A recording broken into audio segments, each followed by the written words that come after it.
दोस्तों आपने सुना होगा कि मात्र 1,000 रुपए की एसआईपी 40 सालों में 1,18,00,000 बन जाती है। तो फिर ऐसे में सब लोग अमीर क्यों नहीं बन जाते एसआईपी करने वाले? देखिए, पहली बात तो सिर्फ ये एक मैथमेटिकल इलस्ट्रेशन है, रिटर्न्स की कोई श्योरिटी नहीं है। हर महीने एसआईपी चल रही है, हर महीने कुछ ना कुछ पैसा म्यूचुअल फंड्स में जा रहा है एसआईपी के तौर पर। तो फिर पोर्टफोलियो के रिटर्न्स वीक क्यों लगते हैं देखने में? इस वीडियो में हम एसआईपी के तरीके के बारे में बात करेंगे, देखेंगे कि कैसे छोटी गलतियां लॉन्ग टर्म में बड़े नुकसान की तरफ हमें ले जाती है। तो वीडियो को यहाँ पे पूरा देखिए शुरू से लेकर अंत तक और एसआईपी के बारे में कुछ नया सीखिए। नमस्कार दोस्तों, मैं उमेश त्रिपाठी आपका स्वागत करता हूं स्टॉक फॉर रिटेल पर, स्टॉक मार्केट से जुड़ी एक नई जानकारी के साथ। तो जब भी हम एसआईपी की बात करते हैं तो हम कुछ ना कुछ छोटे अमाउंट की बात करते हैं, यानी कि 100 रुपए, 500 रुपए, 1000 रुपए, 5000 रुपए, 10,000, 15,000, 20,000।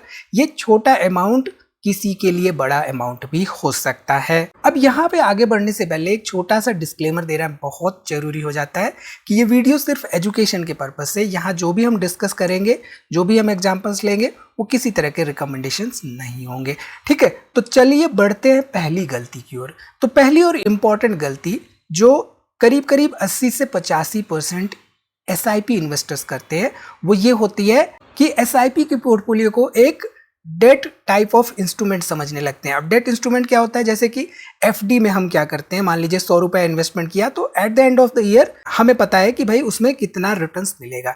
लेकिन इक्विटी बेस्ड एसआईपी स्कीम्स जो होती हैं मोस्टली, जिनमें कि हम मोस्टली एसआईपी इन्वेस्टमेंट कर रहे होते हैं, वो मार्केट की वोलेटिलिटी के हिसाब से चलती हैं, ना कि वहां पे किसी तरह का फिक्स्ड रिटर्न्स का प्रावधान होता है। तो सबसे पहली और इंपॉर्टेंट बात, जब भी आप अपनी एसआईपी शुरू करने की कोशिश कर रहे हो तो सुनिश्चित कर लीजिए कि आपकी जो स्कीम है वो इक्विटी बेस्ड स्कीम है या डेट बेस्ड स्कीम है या हाइब्रिड या कमोडिटीज बेस्ड स्कीम्स हैं। तो यहां पर इक्विटी बेस्ड स्कीम का मतलब होता है कि ऐसी म्यूचुअल फंड स्कीम्स जहां पर केवल और केवल इक्विटी में, यानी कि स्टॉक्स या ईटीएफ्स में इन्वेस्टमेंट किया जा रहा हो। ठीक, ये इंपॉर्टेंट बात as an investor, as an SIP investor हमें समझनी चाहिए। तो ध्यान रखिए, प्रॉब्लम फंड में नहीं, प्रॉब्लम आपकी एक्सपेक्टेशन में हो सकती है। ठीक है, चलिए अब बढ़ते हैं दूसरी गलती की तरफ। जो दूसरी और इंपॉर्टेंट गलती हम में से मोस्टली एसआईपी इन्वेस्टर्स करते हैं वो होता है गिरते मार्केट को देखकर अपनी एसआईपी को बंद कर देना। अब हम सबको पता है कि रीसेंट डाटा के हिसाब से, रीसेंट डाटा पर अगर हम चले तो यहाँ पर रीसेंट डाटा के हिसाब से जो म्यूचुअल फंड की एसआईपी का स्टॉपेज रेशियो, यानी कि म्यूचुअल फंड एसआईपी को बंद करने का रेशियो है, वो करीब करीब 85.3% के आसपास तक पहुंच चुका है। यानी कि हर 100 में से 85 इन्वेस्टर अपनी एसआईपी या तो पहले ही बंद कर दे रहे हैं या जब मार्केट क्रैश हो रही है और एनएवी सस्ती हो रही है तब बंद कर दे रहे हैं। अब यहाँ पे इस एग्जांपल से आपको बखूबी समझ में आएगा। ये ग्रो के प्लेटफॉर्म पर हमने क्या किया है, जितनी भी म्यूचुअल फंड स्कीम्स हैं based on historical 1 year return. अब यहाँ पे ध्यान रखिए कि historically returns does not mean कि फ्यूचर में भी ऐसा होगा। ये जस्ट एग्जांपल के पर्पस से, ताकि आपको बहुत सारी चीजें यहाँ पे समझने को मिले।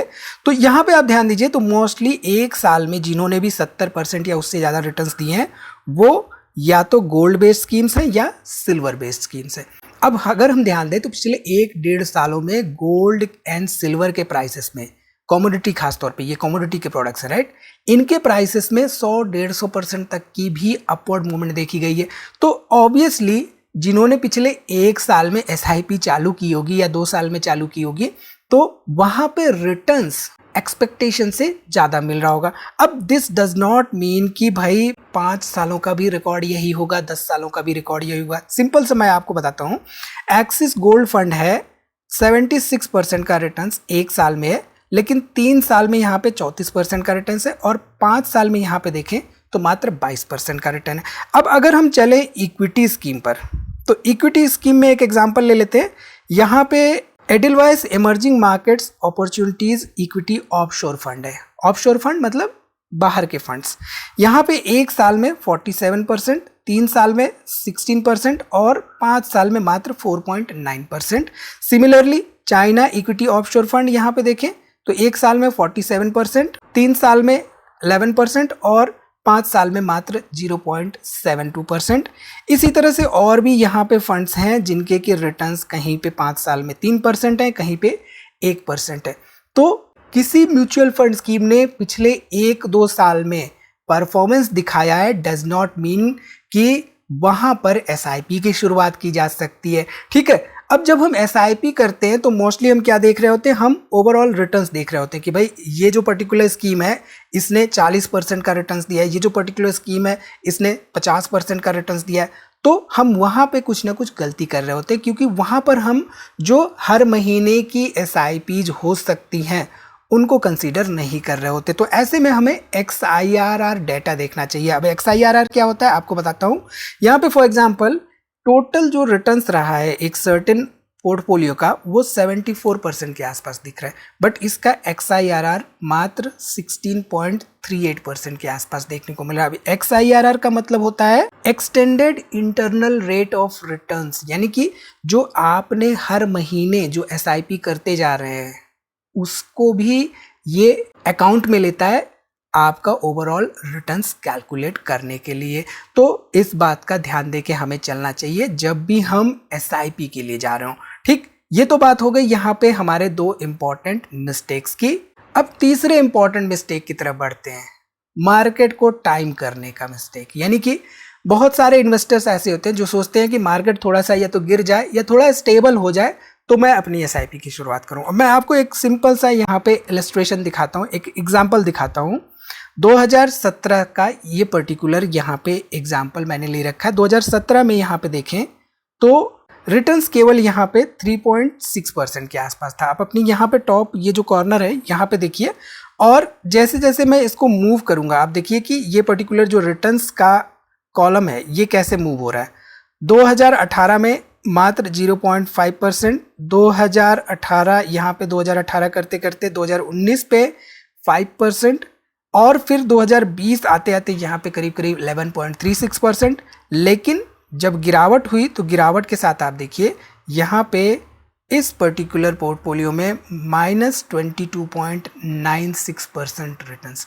अब ध्यान दीजिए तो 2017 से 2020 तक कोई इन्वेस्टर 2017 से स्टार्ट किया, 2020 तक रिलीजियसली SIP करता रहा और रिटर्न्स बदले में उसको क्या मिला, -22%।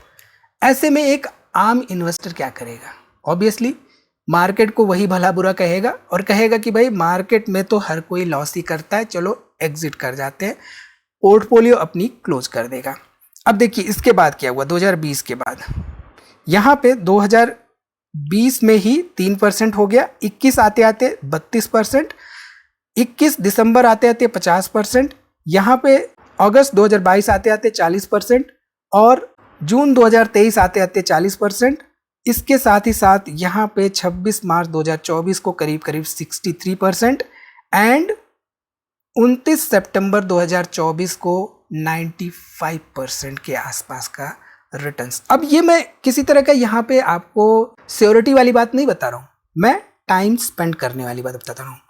टाइम स्पेंड एंड मार्केट को टाइम करने वाली बात, यानी कि मार्केट को या SIP को टाइम करने की कोशिश हमें नहीं करनी चाहिए। ठीक है, इसको हम समझते हैं निफ्टी के चार्ट के साथ। अब यहाँ पे एज पर सेबी रेगुलेशंस हम जो करंट प्राइसेस चल रहे हैं वो ऑब्वियसली डिस्कस नहीं करेंगे, बट यहाँ पे पुराने प्राइसेस हम ले सकते हैं। सो चार्ट को मैंने ओपन कर लिया एंड आप इस बात पे ध्यान दीजिए, एंट्री एंड एग्जिट को टाइम करना is like trying to find the beginning and end of the waves. Waves आपने लहरें देखी है, राइट? लहर कहाँ से शुरू हुई और कहाँ पे खत्म हुई, ये होने के बाद हमें पता चलता है। कहाँ से शुरू हुई हो सकता है हमें ये पता चल जाए, बट वो कहाँ पे खत्म होगी ये नहीं पता होता है। एक सर्टेन पॉइंट पे जाके खत्म हो जाती है। अब आर्गुमेंट देने वाले कई लोग कह सकते हैं कि नहीं, समंदर के किनारे हम खड़े हैं, वहीं पे आके लहर खत्म होती है। आर्गुमेंट देने वालों का कोई भी जवाब नहीं होता है, बट यहाँ पे कहने का मतलब ये है कि वेव्स बनने के बाद ही हमें पता चलता है। यानी कि 2020 में जब ये पॉइंट हो गया, 1-2 महीने 3 महीने 4 महीने बीत गए, तब सब लोगों को पता चला कि अरे भाई बॉटम तो यहाँ पे था। तो स्टॉक मार्केट हो या एसआईपी करने की बात हो, मार्केट में टाइमिंग मैटर नहीं करता है, टाइम स्पेंट मैटर करता है। ठीक है, ये पिछले जो मैंने चार्ट आपको दिखाया कि भाई 2020 में जब स्टॉक मार्केट क्रैश हुआ था तो पोर्टफोलियो -22% थी, लेकिन सितंबर 2024 आते आते पोर्टफोलियो 95% हो गई।